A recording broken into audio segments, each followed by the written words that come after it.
The creak in the floorboards, the night was heavy with snow and silence. And Walter's old wooden house sat like a lonely ship in a white ocean. The wind howled outside. But inside the house, the only sound was the slow ticking of a dusty wall. Clock Walter, a thin old man with tired eyes and a careful step, sat by the small heater, rubbing his cold hands together. He was used to loneliness, used to silence, used to the empty rooms that answered no one. But tonight, something felt different. Something was breathing in the shadows, something that did not belong to the storm. He heard it first as a soft creak, a tiny pressure on old, tired wood. Not the usual settling of the house, not the wind pushing against window frames. It was the sound of movement, slow, cautious, testing the floorboards like someone afraid to be heard. Walter lifted his head, his ears sharper than people thought. His memory clearer than he liked to admit. He waited, holding his breath, counting the seconds in his head. Another creak came, a little closer this time. Light, almost weightless, but real. Someone was in his house. Or something was. He reached for his cane. The one with the strong carved handle and the small iron tip. He rose from his chair with a slight groan. More habit than pain, and turned off the heater so the house fell into deeper silence. The sound of the wind outside grew louder, but inside, the floor spoke again. Creak, pause, creak. He moved slowly through the hallway, his lantern in his hand casting shaky light over old frames and dusty shelves. The walls seemed to lean in, listening with him. Old wood remembering footsteps from long ago. He whispered to himself, "Who's there?" But the house did not answer. He passed the portrait of his daughter, the one who never came back, and his heart pulled for a moment. Maybe that was why the cold felt deeper tonight. Maybe that was why he felt watched. He reached the living room, and the air felt different. Warmer in one corner, colder in another. Something had been moving there. Recently, careful, intelligent. Walter lowered his lantern, letting its light sweep across the furniture, the curtain folds, the carpet edges. Then the light caught something small and round on the floor near his old writing desk. A coin, shining. Out of place, he frowned, because he had not dropped it, and because the drawer where he kept his coins was half open. That drawer was never half open. It was always closed, always locked, always safe. His heart beat faster. Not with fear, but with a growing, strange curiosity. He stepped closer to the desk, the floor whispering under his weight, and peered inside. More coins were missing. Not many, but enough to notice. Enough to make a pattern if someone was counting. He slowly looked down, letting the lantern light slide under the desk, and there, for a split second, he saw two eyes. Wide and shining like wet glass marbles. The eyes blinked, fast, and vanished. Deeper into the shadows, Walter froze, his breath caught in his throat. Because those eyes were not human. They were too bright, too reflective, too full of something he could not understand. The creak came again, but from behind him this time, and he turned slowly, his cane ready, though he had no plan to use it. He was not afraid of thieves. He was afraid of things he could not explain. The lantern light trembled in his hand, and the shadows seemed to tremble with it. He whispered, "Softer now, I see you." Though he did not. Not anymore. A small shape darted behind the curtain. Quick and silent. But the curtain moved, and the lantern caught the curve of a tiny hand. Not a human hand, not a child's hand. Something thinner, with small, delicate claws at the tips. Walter's voice softened without him thinking. "You're not here to hurt me, are you?" Silence answered him. But it was a listening silence, like the creature was deciding whether to trust him. Walter gently set his cane against the desk and lowered himself to one knee. The movement slow and honest. He placed the lantern on the floor so the light spread wide and low, chasing away the deepest shadows. Then he reached into his pocket. Not for a weapon, not for a phone, but for a biscuit he kept for late nights. He broke it in half and set one piece on the carpet. Far from him, near the curtain where the shape had vanished, he waited, his breath fogging faintly in the cold glow of the room, his patience older than his fear. Minutes passed. Or maybe just seconds that felt long. Then the curtain shifted an inch, then two. A tiny head peered out, not human, not animal, with skin that seemed to softly glow like moonlit water. Its eyes were round and large, reflecting the lantern like mirrors. Full of alertness and hunger and doubt, Walter did not move, not even to blink too fast. The creature stepped out on thin legs. Trembling, but determined, it reached for the biscuit. Peace. Its fingers delicate and strange, and grabbed it with a quick motion. Walter almost smiled, almost spoke, but stopped himself. The creature backed away again, like a shadow slipping under the furniture, leaving behind only a cold ripple of air. But before it vanished completely, Walter saw something else. In its other hand, clutched tightly against its chest, was one of his coins, shining, guarded. Important to it for some reason he did not understand. Walter exhaled slowly, a whisper of steam in the chilly air. He looked at the half-open drawer, at the scattered coins, at the tiny, mysterious footprints in the dust on the floor. It was not a thief in the way humans thought, not a danger, not a monster. It was small, frightened, and smart, a survivor, hiding in an old man's house in the middle of a winter storm. He sat back on the floor, thinking the lantern glow dancing gently across the room. He understood one thing clearly now. He was not alone tonight, and maybe, just maybe, that was not a bad thing, but the question stayed heavy in his chest, like the snow outside his door. What was it? Where did it come from? And why did it want his coins? The floorboards creaked again, soft, careful, like a whisper that promised one thing. This was only the beginning. Walter didn't sleep that night. He sat in his old chair near the heater. The half-empty coin drawer still open behind him. The biscuit piece was gone, and so was the tiny creature. But he knew it was still in the house. He could feel it, sense it, like a soft hum in the air. The little alien was clever, quiet, and fast, but Walter was old and patient. And tonight he had questions. The storm outside hadn't stopped. Snow piled up against the windows. No one could come in. And no one could leave. Walter was alone in the house with it. He lit a second lantern and placed it near the hallway. Then he laid another coin in the center of the rug. It wasn't a trap this time. It was an invitation. He wanted the creature to know. He wasn't angry. He wasn't afraid. Minutes passed, maybe hours. The coin stayed untouched, cold in the flickering light. Then, just as Walter leaned back with a sigh, he saw a flash, a quick shadow moving across the hallway wall. He rose quietly, cane in one hand, and followed, careful not to make the floor creak. But the creature was faster than him, always a few steps ahead. He turned the corner and saw nothing until he glanced up. There, clinging to the wooden beams of the ceiling like a spider, the little alien stared down at him, its eyes glowing faintly, its tiny body wrapped in strips of cloth and silver wire. Walter didn't speak, didn't move, but the moment his foot shifted, the alien crawled along the beam, disappearing behind the bookshelf. Walter followed, but it had already vanished. It was like trying to catch wind with his hands. The chase continued throughout the house. In the kitchen, he found a fork missing and 2 spoons bent like tiny antennae. In the attic, a pile of his lost nails, buttons, screws, and coins sat in the corner like an alien nest. Everything shiny or metallic, stolen from drawers, shelves, even his toolbox. The little creature was building something. But what, and why? Walter returned to the attic the next morning with hot soup in a bowl. He placed it near the pile of collected items and sat beside it. The room was cold.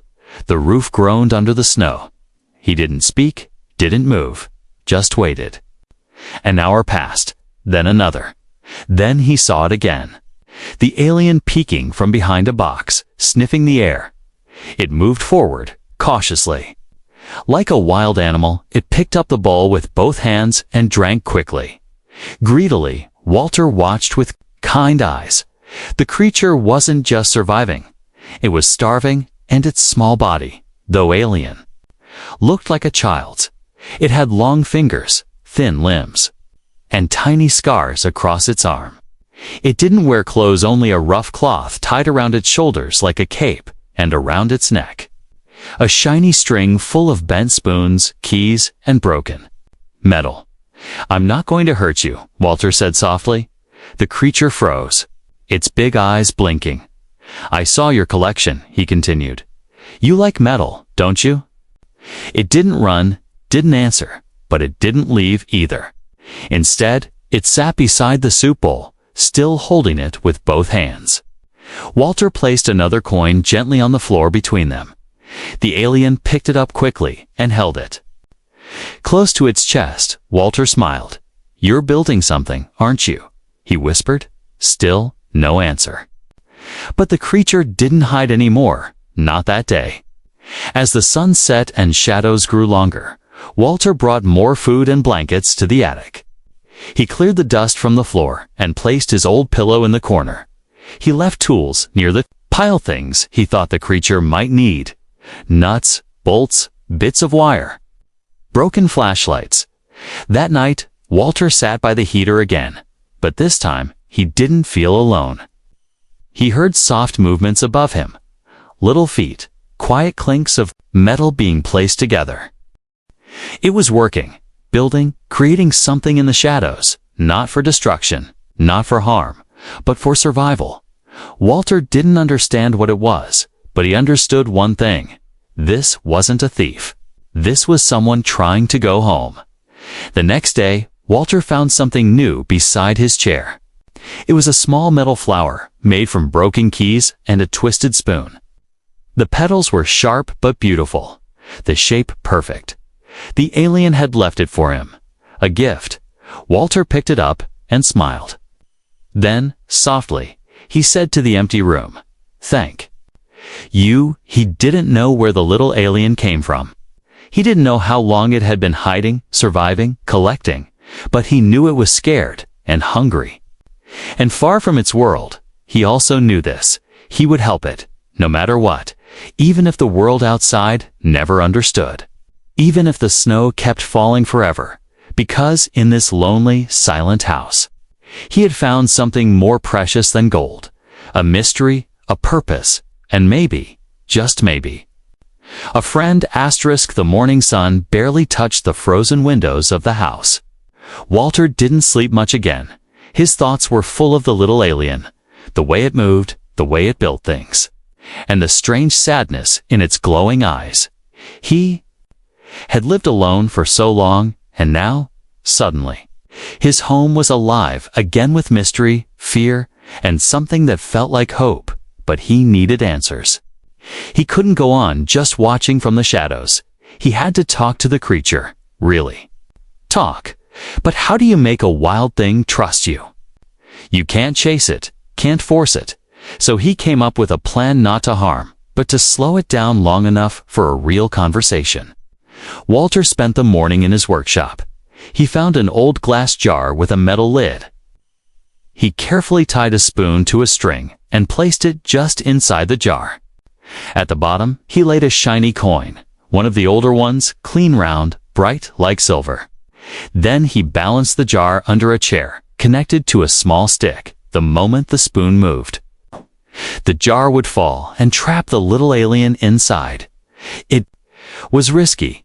He didn't want to hurt it. He only wanted to talk, to understand. That night, he placed the trap near the living room, in the same spot where the alien had appeared the first time. Then he waited and waited. Hours passed. The fire grew smaller, the shadows deeper. Just when Walter thought maybe the creature wouldn't come, he heard it. A soft creak, a rustle, a tap. He didn't move. His heart beat faster, his breath held. Tight, from behind the old sofa, the alien appeared. It was smaller than he remembered, maybe because it looked thinner now. Its arms were covered with cloth strips, its fingers reaching toward the coin. It moved silently, gracefully, like a dancer, and then clink, the spoon moved. The stick slipped, the jar fell. The sound of glass meeting wood echoed through the room. Walter stood quickly, lifting his lantern. There it was, the tiny alien. Trapped under the glass jar, it didn't scream or cry. It pressed both hands against the inside, wide-eyed and breathing fast. Walter stepped closer and knelt slowly, his knees popping in protest. The alien watched him, but didn't try to speak. "I'm sorry, little one," Walter said gently. "I had to do this. I don't want to hurt you." He slowly lifted the jar, careful not to scare it. The creature didn't run. Instead, it backed. Up against the wall, clutching the coin like it was treasure. Walter sat cross-legged on the floor and placed the lantern between them. "I want to talk. That's all," he whispered. The alien didn't move, but its breathing slowed. Then, in a voice soft and broken, it said, "No steel. I fix, warm." "Go home," Walter blinked. "You can talk." The creature nodded slowly. It touched its chest. Kiri then pointed to Walter, tilting its head. Walter smiled. Kiri lowered the coin and sat, her legs folded tightly under her, her eyes still watching him with caution. Walter leaned back and took a deep breath. "So you're not here to harm anyone?" She shook her head. "Need metal. Need pieces. My pod. Broken. Mother gone." His heart sank. The tiny alien wasn't just a visitor, it was a child. Alone, afraid, far from home. "Your mother?" Walter asked. "What happened?" Kiri looked down. "She leave. Find help. Not come back." Walter's hands curled slightly around his cane. He had seen war. He had lost people. He knew what that silence meant. "I'm sorry," he said softly. Kiri's eyes lifted slowly. "You help?" she asked, not as a demand, but a question filled with quiet desperation. Walter nodded. "I will try." That night, Walter brought blankets and placed them in the attic. He carried tools, scrap metal, batteries. Wires, anything he thought Kiri might need. She followed him slowly, carefully, still unsure, but no longer running. He watched her as she worked. Her fingers were fast, her mind sharp. She was building something with care and memory. Whatever she was fixing, it mattered. Walter sat by the attic door, sipping hot tea and watching the little alien move like an artist. He couldn't believe how strange and beautiful life had suddenly become. He was no longer just a lonely old man in a frozen house. Now he was part of something larger, something secret. Outside, the snow kept falling, but inside, two strangers from two different worlds had begun to understand each other, and though he still didn't know how it would end, Walter knew this much. He had made a promise, and he would keep it, no matter what. The attic was warmer now, not from the old heater, but from something else, something unspoken. Walter had cleaned out a corner, laid soft blankets, and even brought an extra pillow from his bedroom. Kiri sat cross-legged, surrounded by screws, twisted wires, and broken parts from radios and flashlights. Her tiny hands moved quickly, carefully. As she connected wires to what looked like a cracked metal orb, Walter watched from a few feet away, sipping tea and scratching his gray beard. "You really are building something," he said softly. Kiri didn't answer right away, but she paused, her glowing eyes lifting toward him. "Pod, broken." "I fix," she said slowly. "Escape pod," Walter guessed. "From a ship," she nodded once. "Crash, sky fire. Boom. Mother hurt. I run." "Hide." Walter leaned forward, his voice quiet. "You were running from the crash." Kiri lowered her head, fingers tightening around a metal ring. "Mother say wait. She'll go find humans. Bring help. Not come back." The attic fell silent. Outside, the wind howled gently, brushing against the glass windows. Walter's heart ached. He remembered waiting 2 years ago when his daughter had gone out in a storm and never returned. He remembered the feeling of sitting by the window for days, hoping, praying. But the snow had only grown thicker, and the silence deeper. "I'm sorry, Kiri," he whispered. She looked up. "Confused. For what?" "For what you've lost," he said, his voice shaking slightly. Kiri blinked, then gave a small nod. She picked up a coin and placed it inside the orb. A soft blue light flickered, then died. "Still not work," she muttered. Frustration flashing in her eyes, Walter leaned in. "What does it need, heart?" she replied, pointing to the core. "Metal heart. Very hot, very strong." "Gone." Walter rubbed his chin. "A power source," he murmured. She nodded again. "Yes. Small star inside." Now cold. Walter stood and walked to his old toolbox. He rummaged through batteries, copper wire, and rusted tools. But nothing would match what she described. A star inside a ball, something powerful enough to fly through. Space that wasn't in his toolbox, not even close. Still, he returned with a handful of things. "Let's try these," he said. Kiri smiled just a little and nodded. They sat together for hours, tinkering, trying, failing, and trying again that night as the attic grew darker. Kiri curled up in the blankets. Walter sat beside her, watching the snow fall through the small round window. "Where were you going?" he asked softly. "Home," she replied, her voice tired. "Where is your home?" She lifted her small finger and pointed at the sky, far. Behind red moon, there. Green, warm. Music trees? Walter chuckled. "Music trees?" Kiri smiled faintly. "Yes, trees sing when wind blows, not like here." "Here is cold." He nodded slowly. "I believe you." For a while, neither of them spoke. Then, softly, Walter asked, "What's your story, Kiri?" "Before the crash." "Before Earth." Kiri blinked slowly, her voice low. "Mother fly ship. Father gone in battle. I ride with her. Always travel, never stay. But one day boom, light scream. We fall." She touched her chest. "I sleep. When wake up. Mother bleeding. Ship broken. She'll say run. Find help. I wait. Wait. Wait." Walter clenched his hands tightly. That kind of waiting. That kind of silence, it broke something inside a person. "You were waiting for her to come back," he said quietly. "Yes," Kiri whispered. Her voice cracked a little. "I waited many moons. Then no more food. No more warm. I go. I steal. I build." Walter looked at the small, tired alien in front of him. Not a thief. Not a creature from a nightmare. Just a lost child trying to survive. Trying to go home. He felt something deep inside, stronger than guilt.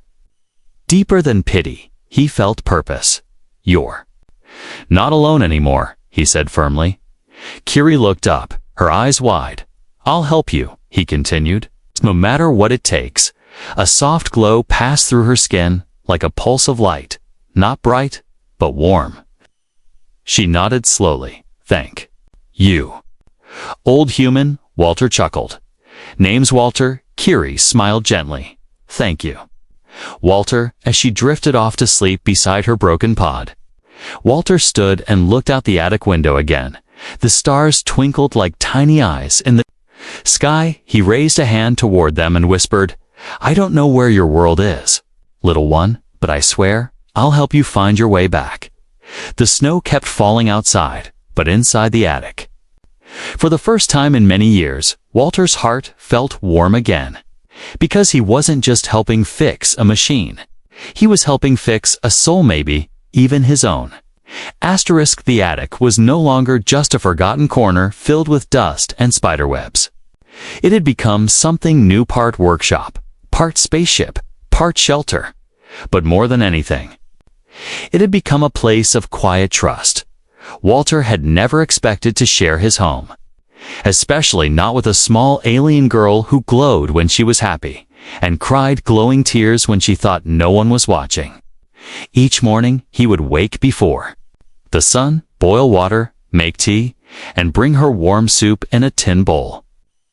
Kiri would wait, hiding at first, then slowly coming out once she knew it was safe. Some days she would hand him bits of metal she didn't need anymore. Other days, she would show him her progress tiny wires soldered together, metal pieces reshaped into curved panels. To Walter, it looked like art. To Kiri, it was survival. The attic windows fogged with heat now, not from fire, but from life to beings from different worlds learning to breathe the same cold air together. Walter never asked too many questions, but he listened always. Kiri spoke more now. Her English broken but beautiful. She would tell him about her planet, about the trees that played music when you touched them, about how sunlight there was golden instead of yellow. She missed it. He could see it in her eyes. One evening, Kiri brought out a small box made of smooth, silver metal. She placed it in front of him and pressed her tiny hand against it. The box lit up and projected a glowing image in the air. Walter gasped it was her mother, tall and elegant, holding a laughing Kiri in her arms. The image shimmered like mist. Fading after a few seconds, Kiri looked down. Mother brave. Never come back. Walter gently reached out and placed a hand on her shoulder. Maybe she tried. Maybe she still is, he said. Kiri didn't answer, but she didn't pull away. That was progress. Later that night, Walter went to his shed. He rummaged through crates of junk, looking for anything that might help her finish her ship. He found an old car battery, some thick copper wire, and even a broken drone he'd once tried to fix for his grandson. He dragged the heavy items back into the attic, sweating and breathing hard. Kiri rushed to help him. Together, they worked side by side, hands moving in rhythm like an unspoken dance. At one point, Kiri reached for a wire and accidentally brushed Walter's hand. She flinched, surprised by the touch, but Walter just smiled. "You don't have to be afraid of me," he said. Kiri looked at him, her face unreadable, then whispered, "I am not afraid of you." "I am afraid of humans outside." Walter nodded slowly. "Some are cruel," he admitted, "but not all." Kiri tilted her head. "You are different." "Maybe you just met the right human," he said with a chuckle. Kiri smiled, truly smiled in. For the first time, Walter saw her as more than just a lost alien child. She was smart, strong, and full of courage. She had survived in a world that didn't understand her, and still she was trying to build, not destroy. The days passed, and each one added a new piece to the ship and to their bond. Walter began leaving the door to the attic open at night. He didn't mind the clanking or humming sounds anymore. In fact, he found them comforting. It meant she was still there, still safe, one night. As the snowstorm raged outside harder than ever before, the power went out. Walter sat in darkness, holding a flashlight that barely worked. Then, suddenly, the attic lit up soft. Steady blue light glowing from the broken pod. Kiri stood beside it, her hand on the orb, small part working. She said proudly, "We close now." Walter's heart filled with both pride and fear. Pride that she was close to returning home, and fear that it meant she would leave soon, but he didn't let it show.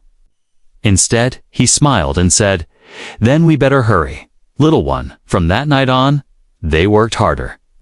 Kiri trusted him enough to sleep without hiding now.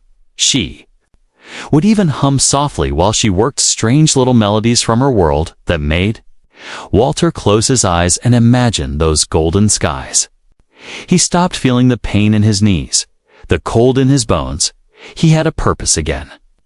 Not just fixing a machine, but helping a child, giving her a chance to go home. And even though he didn't say it aloud, deep down he knew he didn't want her to leave. But real love isn't about keeping someone. It's about helping them fly, even if it means they fly away. So every wire he twisted, every screw he tightened, was both a step forward and a silent goodbye. It began with tire tracks in the snow, deep wide marks that led from the main road to the edge of Walter's forest. He noticed them one morning as he stepped outside with his cane to collect firewood. The sky was quiet.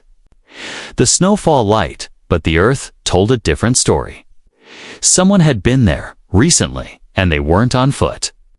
Walter stared at the tracks for a long moment. No neighbors came this far, and even if they did, their vehicles never made it through thick snow without chains.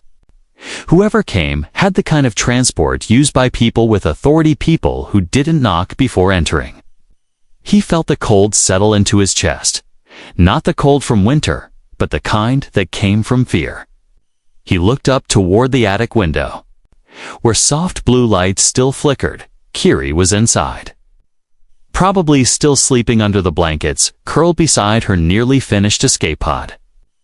They were running out of time. Walter hurried back inside, locking the door behind him. He climbed the stairs with more urgency than usual. Breathing hard by the time he reached the attic, Kiri looked up, sensing something in his expression. "What's wrong?" she asked, her voice soft but alert. Walter wiped sweat from his brow and said, "Someone's been here, outside the house, in a vehicle, not just passing through." Kiri's glow dimmed. Her eyes wide. "They know," she whispered. "I'm afraid they might," Walter replied. He sat beside her and took a deep breath. "It's time to finish the pod. Whatever you need, tell me now." Kiri nodded and started connecting wires again, faster than before. She spoke quickly. Just one piece. The heart. Energy core. Strong and small, Walter thought hard. He had looked through every drawer, every box in his shed, every battery in the house. Nothing matched what she needed. Then he remembered something, an old government storage site, about 10 miles from the village. It was shut down years ago, but still guarded. They used to bring damaged machines and drones there. He'd heard stories about experimental tech being hidden inside. "I know where to get it," he said. Kiri's head lifted. "Too far? Too risky," she added. Walter gave a small smile. "I used to sneak out of school through barbed fences. I can sneak into an abandoned facility. You are old." Kiri said simply. Walter laughed. "Exactly why no one will expect me." That night, Walter bundled up in thick layers, strapped on snow boots, and packed a crowbar, a flashlight, a small metal box to carry whatever part he could find.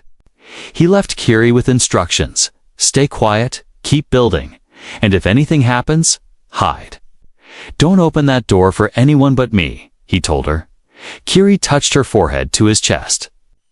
A strange gesture, but one that felt deeply meaningful. "Be safe," she whispered. Walter nodded and stepped into the cold night. The journey through the snow was slow, his cane sinking into the white with every step, but he didn't stop. Old bones or not, he had a promise to keep. By the time he reached the edge of the facility, the sky was dark, the moon hidden behind thick clouds. He saw the rusty fence and broken signs warning trespassers to stay out, but no lights, no guards. Not even cameras, at least none he could see, inside. Rows of crates and old machines stood frozen in silence. He moved carefully, using the flashlight only when needed. In one corner of the warehouse, he found what he was looking for, glowing. Silver cylinder with a black warning label. "Danger. Thermal core, do not tamper." Walter chuckled. Perfect. He wrapped it in cloth and stuffed it into his bag. But just as he turned to leave, headlights flashed behind him. Voices followed sharp, commanding, "Freeze." Someone yelled. Walter ran, not fast, but just enough. He ducked under a conveyor belt, crawled through a broken vent, and rolled down a snowy hill behind the building. His heart pounded, but his grip on the bag never loosened. By the time he returned home, snow clung to his beard. His hands were raw from cold, and His legs shook with exhaustion. He collapsed into the front door, and Kiri rushed down the stairs to catch him. "You came back," she said, glowing brighter than ever. Walter smiled weakly and held up the bag. "Found your star." Kiri opened the bag and gasped. "This will work," she said. "This will make ship fly." Walter rested back against the wall, his breathing slow. "We have to hurry," he whispered. "There's a black car coming soon." And sure enough, before sunrise, the sound of engines echoed through the trees. Walter and Kiri looked out the window. Two dark vehicles pulled up to the edge of the forest. Men in thick black coats stepped out. Scanning the area, it was time. The soldiers were at the door. But Kiri was almost ready to fly. The engines rumbled like thunder through the snow-covered trees. Walter stood at the attic window, eyes narrowed, breath fogging the glass below. Two black vehicles had stopped just beyond the tree line. Men in heavy jackets stepped out, their boots crunching against the ice. One of them raised a device, blinking red, scanning the air like it could smell the truth. "They're here," Walter whispered. Behind him, Kiri tightened the last bolt on her pod. Blue lights ran across its surface, flickering like fireflies. Trapped inside glass, she turned to him, her voice calm but trembling. "Pod ready, but not tested. Maybe fly. Maybe fall." Walter turned around and gave her a soft smile. "We'll have to bet on fly, little one." Kiri walked to him and placed a small object in his hand, a piece of her necklace, a bent metal charm shaped like a star. "For you," she said, "to remember." Walter didn't trust his voice, so he nodded and held it tightly. Downstairs, a knock boomed against the door. Not gentle, not polite. Another followed, louder this time than a voice. Firm. Cold. "Mr. Walter Graves." "Open the door. This is a federal investigation." Walter turned to Kiri. "They'll come in soon," he said. "You need to launch. Now." Kiri hesitated. "But I'll buy you time," he said, already moving toward the stairs. "You fly, you hear me, no matter what." Kiri's eyes glowed with sadness. "Goodbye." "Walter," she whispered. Then she climbed into the pod, the top sealed with a hiss. Blue energy pulsing beneath its surface. Walter reached the front door and unlocked it slowly. 3 men stood outside, 2 with rifles, 1 holding a tablet. "Where is it?" the one in charge asked without greeting. Walter raised an eyebrow. "Where's what?" he replied, voice rough and tired. "Unregistered energy spike was traced to your property." "Mr. Graves," the agent stepped forward. "We believe you're harboring something not of this world." Walter gave a dry chuckle. "You think I've got little green men in my attic?" The agent didn't laugh. "We're going to search the premises," he said, signaling to the others as they moved inside. Walter stepped directly into their path. "I'm an old man, but I'll slow you down if I must." The agents didn't wait. One pushed past him, another headed toward the stairs, but at that moment, the house shook. A deep hum filled the air, followed by a sharp, rising whine-like wind, being torn apart by light. From above, blue light poured through the attic windows. The agent at the stairs froze. "What is that?" he shouted. Walter smiled. "Flight."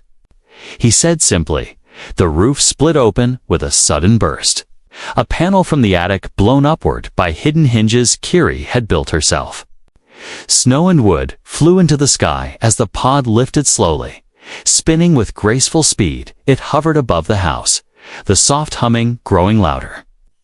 Higher, the agents ran outside, shouting into radios, weapons raised, but none of them fired.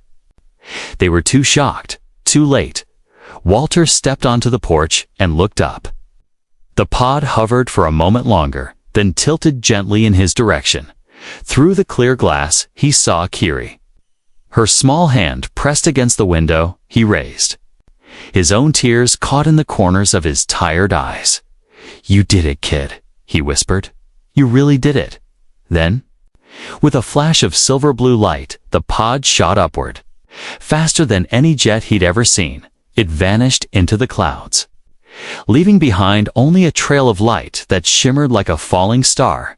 The agents were still yelling, confused, scanning the sky with blinking tech and shouting codes into their headsets. But Walter didn't care. He walked back into his house.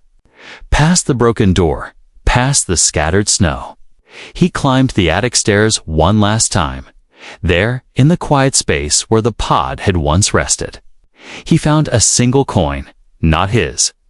Alien, strange, smooth like glass and glowing faintly gold. Beside it, her charm, a second one, shaped like a tiny tree, a parting gift. Walter sat down in the corner of the attic, holding both in his hand. He didn't speak, didn't cry. He just smiled. Somewhere out there, a little alien girl was flying home because an old man in a cold house had believed in her. And for the first time in years, Walter didn't feel alone anymore. He felt full. He felt alive. He felt human.